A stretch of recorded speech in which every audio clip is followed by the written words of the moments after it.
Hanggang sa loob, sir. Bukas ang pintuan ng tinutuluyang bahay ng taong sisilbihan ng arrest warrant, kaya hindi na nahirapan ang mga arestong pulis. Agad nilang nakapitan ng mga braso at napusasan ang 39 anyos na si Ramon Berin, isang account executive. At karapatan gumawa ng abogado, ha? Dinakip ng Pasig Police si Berin sa kasong panggagahasa na isinampa ng 13 anyos na grade 7 student noong Setyembre ng nakaraang taon. Sinasabing malapit talaga ang suspect, hindi lang sa biktima, kundi pati sa mga magulang at mga pinsan ng dalagita. Niyaya raw ng suspect na magmerienda noong gabing iyon ng dalagita, gaya ng kanilang nakakagawian. Akala po nagbibiro lang po siya. Tapos nung nagubada rin po siya, sabi ko, nung gagawin mo?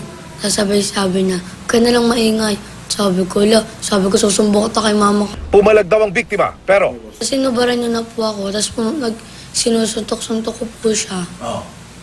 Tapos yun na po, di ko naman po siya kasi kaya kasi po lalaki siya.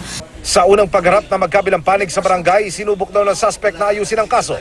Pananagutan daw niya. Ano masasabi niyo doon? Ay, hindi ako pumayag. Sabi ko, marami pang pwedeng mangyari sa buhay ng anak ko.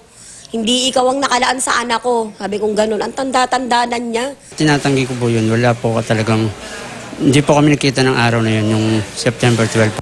Hindi sukat akalain ng ina ng biktima na magagawa ito ng suspect na guardian na raw ng dalagita ang turing nila. Kung maaari, na hindi nyo dapat laging pinapayagan yung masyadong maluwag.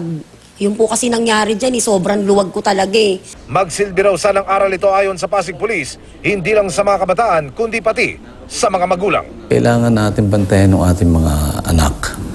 Kailangan natin pagsabihan. Sa pangkaraniwang kultura ng Pilipino, kasama natin sa pagpapalaki ng ating mga anak, pagtutuwid sa kanila, ay hindi na ganoon.